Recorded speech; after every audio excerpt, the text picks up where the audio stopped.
Good morning, guys. My name is Clarisse Mujeni. Oh, what the fuck? Anyway, I'm sorry. Jesus.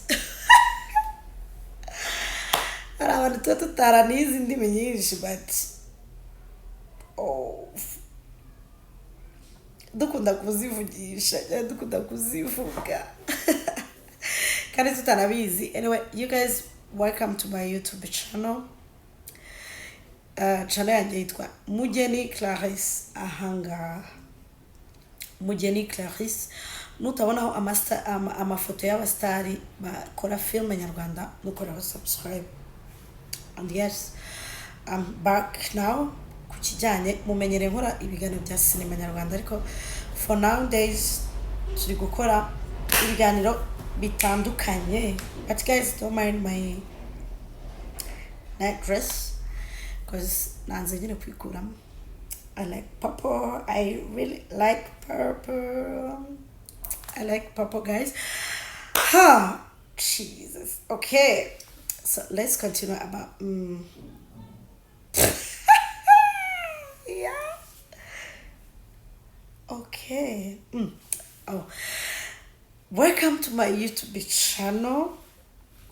Yes, nitwa Clarisse nk'ibisanzwe, and then tugiye gukorana ikiganiro cyose, tugiye kuganira about relationship iri between couple married, between boyfriend and girlfriend. Yeah, between like relationship with okay, relationship ku bantu bakundana. Yes, relationship ku bantu bakundana. Guys, maze iminsi numva stories za Muyango. Sinzi muzi ino couple ya Muyango na Kimenyi. Ameni Kimenyi Yves na Muyango. Iriya couple yaba imaze igihe ibana like nk'umugore n'umugabo. Imaze igihe ibana nk'umugore n'umugabo bakundana, baranabitweretse guys, babanye igihe kinini gihagije. Impamvu ari bo nzanye nk'urugero no kugira ngo mbone ukuntu mwumvishe ukuntu ibyo wanyura mu byose as a woman,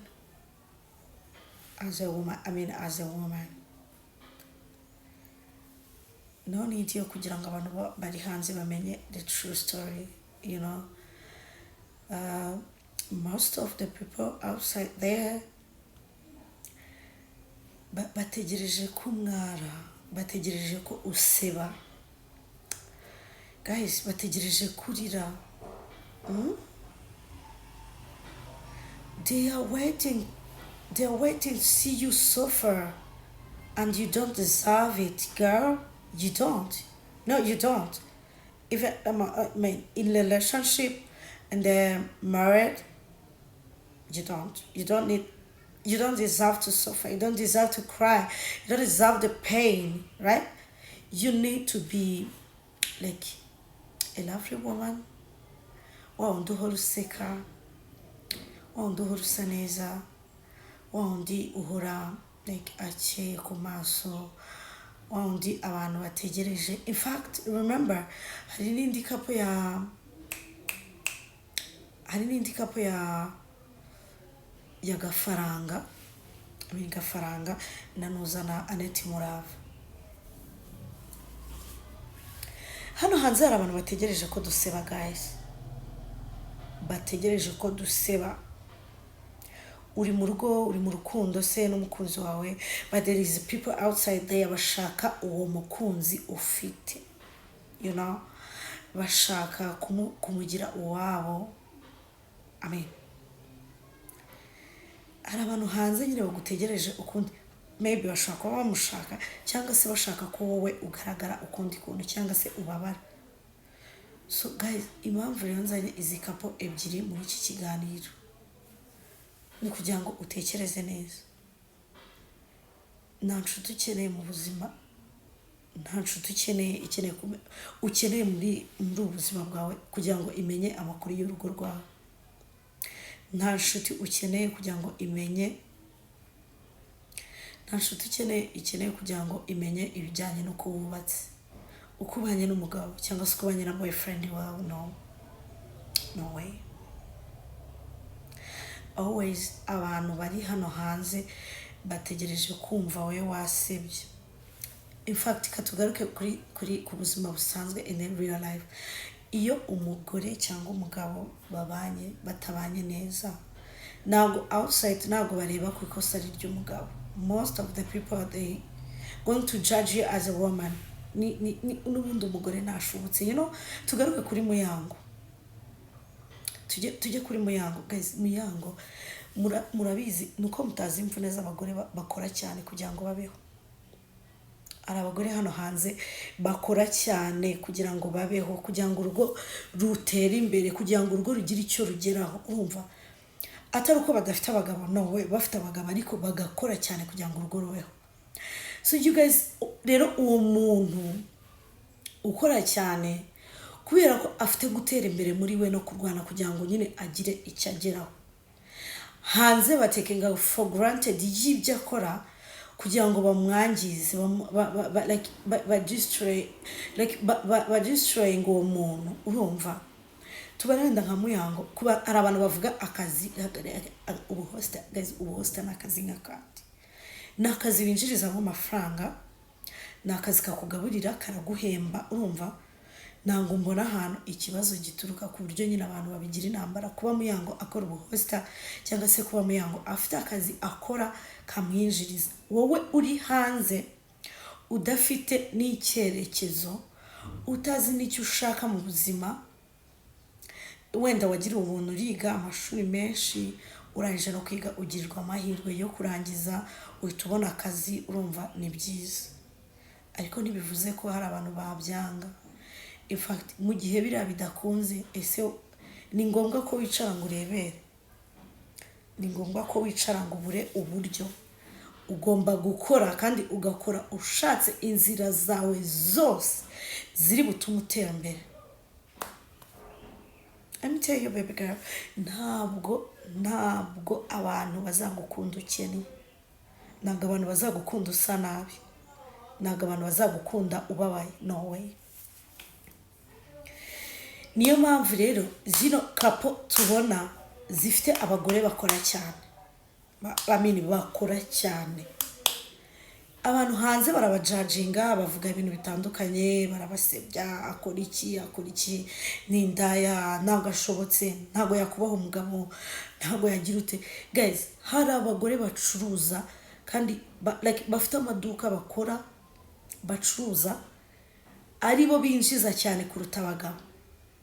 Hari abagore ushobora kuba utaracuruza, hari abagore bahostinga, hari abagore baririmba, hari abagore bakina filme, hari abagore b'abaganga, hari abagore bakora cyane imirimo itandukanye kugira ngo babeho. Wibasebya, wumva ari inshingano zawe kwinjira mu rugo rw'abandi ukabasebya? Ntabwo ari byiza. Hanyuma tuvuge ku kintu kijyanye icyo nendaga kuvugaho. Urabona kapo ya Muyango na Kimenyi, ni abasitari bazwi, of course nta buryo nyine bahisha face zabo ngo zere kujya hanze. Hanyuma rero ibyo bintu bituma abanyamakuru bataraba umwuga babitekinga for granted, binjira mu rugo rwabo, aba content creator, aba youtubers, abantu bose binjira mu rugo rwabo bajya kujudginga ibiri kuba. Guys, ndakubwiza ukuri, as a woman, gutunga urugo uri umugore, it is not easy. It is not easy, my dear. Gutunga urugo uri umugore, gukora cyane uri umugore, I'm telling you, it is not easy at all. I mean, ntabwo byoroshye gutunga urugo uri umugore, ntabwo byoroshye. You know, so stop judging people, right?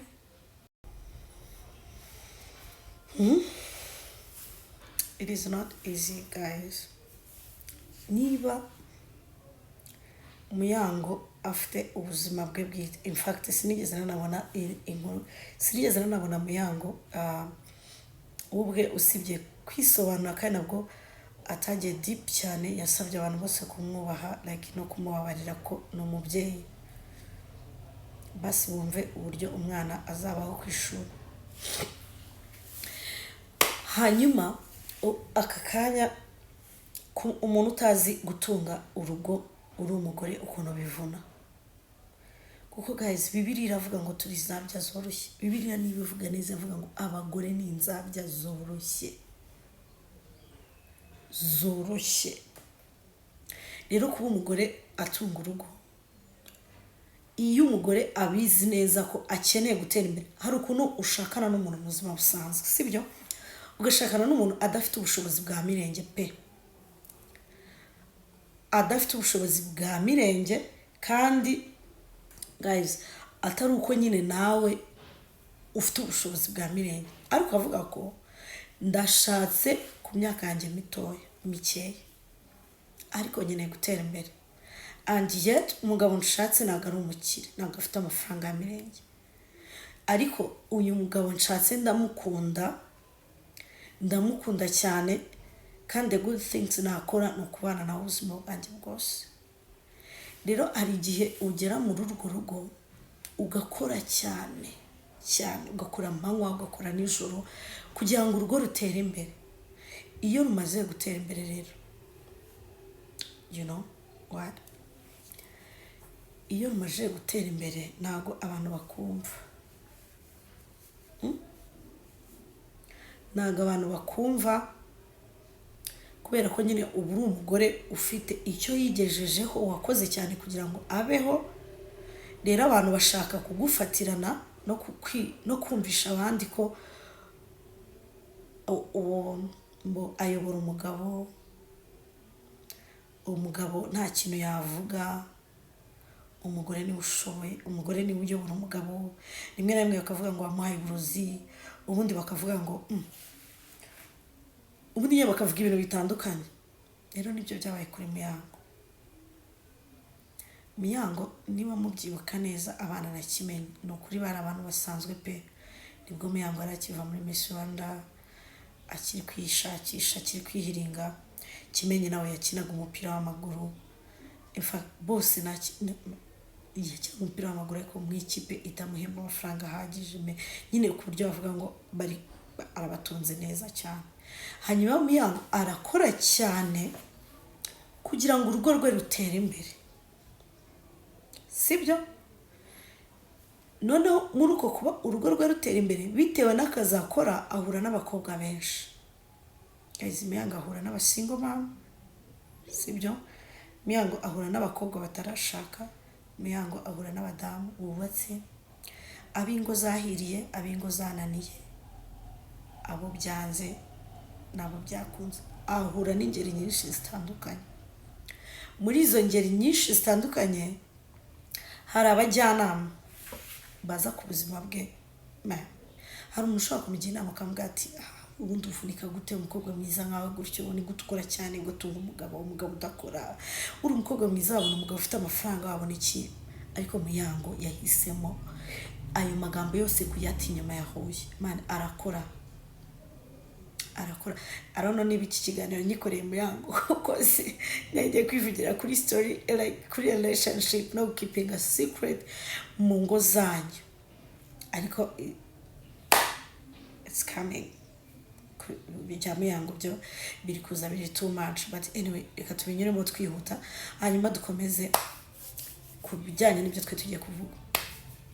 Guys, Muyango niba yarakoze cyane, ndakeka nk'umugore, reka tuvugishe ukuri, niba uri umugore uje kundeba, baza n'umutima waravuga ati umugabo wanjye abaye nta kintu antwaye na kimwe, nta kintu antwaye, ari umugabo ushoboye, ese namuta?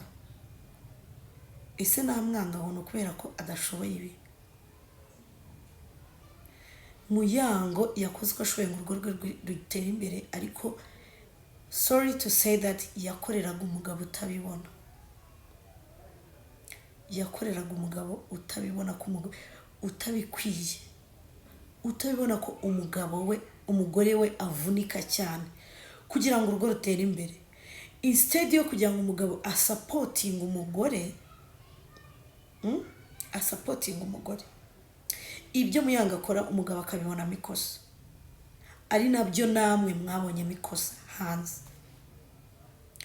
Muravuga mugenda mubyamamaza, mumutera amabuye, abandi muvuga nabi, but ikintu cyonyine nzi nakunze kuri Muyanga, she didn't give up, man. She didn't give up. Yarakomeje arakora, arabihora muravuga. Atari uko byamubabaje cyangwa ibyo muvuga bimwafecta ubuzima bwe, ahubwo ari uko nyine abihoreye kugira ngo akomeze afokasinge ku buzima bwe bwite, ko Muyanga afite uburyo abayeho, afite n'ikintu ashaka kugeraho mu buzima.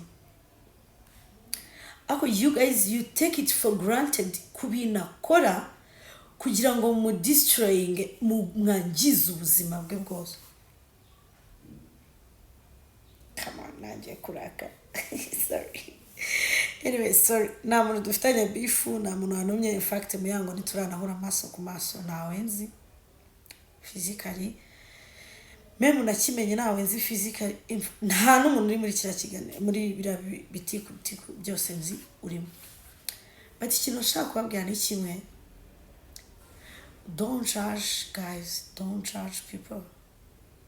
Abantu barwana na depression, gukorana no gutera imbere no kwikura mu bukene no mu buzima bubi babayemo, ariko nanone bakarwana n'imitwaro mwabakoreje kandi itari ngombwa. Ugasanga umuntu mumuhinduye ikivume ahantu, umuntu nyine mumuhinduye umuntu mubi, mumwangishije societe, aho yakabaye akura umugati murashaka kuhazimya, aho ubuzima bwe bwakabaye butera imbere bugeze ahantu agiye kuruhuka, mugahita mubuzambya. I don't know, sinzi ikibazo aba content creator mufite. In fact, nivugiraga ingo muri rusange nuko akamuyango karagaciyemo, ariko reka mbabwire, mugabanye kuvuga nabi abantu, kubera ko n'ahantu byazatugeza, cyane ku muntu ushaka gutera imbere. Katugaruke rero ku buzima busanzwe. Muyango agize atya inkuru ze zigiye hanze atabishakaga, ndahamya neza ko atabishakaga, ariko mwebwe abantu murabivuga mubishyira hanze. Reka mbabwize ukuri ukuntu umugore ateye. Umugore ni umuntu mwatera amabuye, umugore ni umuntu mwavuga, umugore ni umuntu wahangana n'akazi akora ku buzima busanzwe kamwinjiriza, yaba akora muri office, yaba akora kwa muganga, yaba akora entertainment, yaba akora mu buhinzi, umugore ni umuntu wakora ibintu byinshi kandi akabyikorera. Ariko kandi umugore ni wa muntu ugaruka akabatega amatwi akabumva, umubwira nabi sometimes akarira nta muntu yabibwira, mumubwira nabi rimwe na rimwe bikamurenga, agasakuza, agaterana namwe amagambo kubera ko yumva wenda kwisobanura ko yari icyo butange. Ariko at the end of the life akenshi iyo umuntu aje hano kuri social media kwisobanura, birangira aribwo byangije byose, birangira mu muti y'amabuye, birangira aribwo byangiritse byose. Umugore niwe muntu uzaza hano akavuga, ariko ntabwo agaciro k'ibyo ari kuvuga. Ubwo ndavuga ku bijyanye n'uburyo yisobanura inuze. Akenshi muvuga ko uwo mugore ari wananiranye. But why people? Why? Umugore ni wa muntu uzabyara akamenya, akava ku kazi, arabyaye abana, umugore agiye ku kazi mu gitondo, nimugore arataha, amenye ko umukozi yatetse neza, amenye ko abana bariye, bagiye kuryama ahantu heza, amenye ko ibyo bateguriye umugabo we bifite isuku, bitetse neza, ajye mu cyumba cyangwa se anaza ateke, ajye mu cyumba cyararamo n'umugabo, agikorera isuku, amenye ko gikoze isuku, amenye ko umugabo ari buryama ahantu heza, amenye.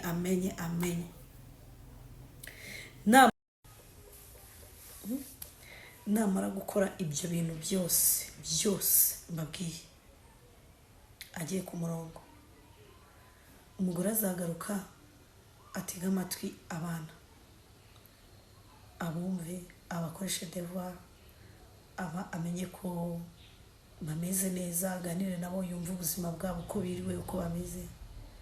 Kandi uwo mugore ahantu yiriwe, ahakorera, aho yiriwe mu nduru z'ibibazo byinshi bitandukanye, yiriwe atanga amaraporo ku buryo butandukanye, yagonganye n'abantu, abamubwiye nabi, abamuca intege, abamubwira ko adashoboye, abamubwira ko atagize ute. Nagaruka iyo mitwaro yose araza yizane mu rugo, ariko umugore ni wa wundi ari butahe yababaye, afite agahinda, ariko umugore ntushobora kubona yabyeretse abana yabibatuye. Mu gihe wowe umugabo ubitura uza ufite uburakari, ukaza ukavuga nabi, ukaza ukagira uti reka mubwire, ni ukuri guys, murekeraho guca imanza. Ikindi kandi ubuzima bwacu nk'abagore tubugire prive, twirinde ubuzima bwawe. Ntabwo uzabura abantu bakwinjirira, ariko niba nakwinjirira, menya uko ubana nabo, ubitwararikeho, umenye ibyo uvuga, umenye ibyo ukora, umenye abo uvugisha, umenye n'abo utavugisha. Kuko guys, being honestly, ntago abantu bose uzabashimisha. Uko wabigenza kose abantu ntago uzabashimisha, uri kumva? Kandi kuko utabashimisha kwawe ntacyo bibabwiye rwose. Abantu barakomeza bakumva bashaka kukwangiza. Rero nabinginze murekeraho guca imanza, izo mwaciye zirahagije, but live, muve ku gitsina gore kibereho, sibyo? Mubareke babeho, mubareke bahumeke, mubareke bikunde. Niba nta kintu wamufasha muri ubuzima cyamusapotinga kikamuteza imbere, ubuzima bwe bwihorere, wibusakuzamo. Nabonye ukuntu mwasakurije mu yango, ngiye ndikanga ndavuga ati ibi bintu ntabwo bibaho. Sinzi niba bizasaba ko umuntu azajya abaho yihishe, ariko si nk'abantu dukunda gushowinga up, tuzabigenda dute. Ugasanga nyine ikintu ukwiye kuvuga ku muntu ni ikintu kiri negatifu gusa. Ntushobora kuvuga umuntu neza pe. Ubuzima bwawe nubwo kubaho uvuga abantu nabi, niba yagize n'ibyago, niba yagize kazi, turekeraho kuvuga abantu nabi. Sinzi niba ijwi ryanjye riri kumvikana, ariko turekeraho kuvuga abantu nabi. Ikindi you guys, turekeraho kwita hanze. Ubuzima bwacu bwere kuba muri showbiz. Hari kapo yabishoboye, ngiye nkunda, like guys, I'm a big fan of Knowless Butera. I'm a big fan of her. Guys, ndavuga gute kwanza? Ni umustar mwiza, muto, utagiva kuri taye, utagiva kuri to. Udashobora kumva ari kwisobanura outside, udashobora kumva ibintu bye mu rugo byagiye hanze, udashobora kumva abantu bamuvuga ko nta muntu wakuvuga atakuzi. Rekeraho kuza utubwira ibyo girlfriend wawe mwanyuranyemo, rekeraho kuza utubwira ibyo wabonye, rekeraho kuza utubwira uko mwasohokanye, amagambo yakubwiye. Rekeraho kubibwira abantu bo hanze. In fact, umuntu ukwanga ntabwo aba ari kure yawe. Madam, girls, your hater, your enemy, she's not far from you, no. Arakwegereye, my God, arakwegereye for real. Arakwegereye, ni ubwira, sometimes ni ubwira amabanga yawe, ni ubwira ibyawe, ni ubwira ibikubabaje, ni ubwira. Toranya ibintu mubwira, cagura ibintu ugiye kumubwira. reka nkubwire ntabwo Muyango yazize kuba yaratandukanye na Kimenyi. Muyango yazize kuba urugo rwe hari abantu rwizeye. Ntabwo Muyango yazize kuba akora akazi ke ka nijoro akora ubuhosto. Muyango yazize abantu bamuri hafi cyane, nibo yazize. Kandi abo bantu yazize man sometimes nta n'ikintu kinini bamufasha mu buzima. Mubizi nta kintu kinini bamufasha mu buzima.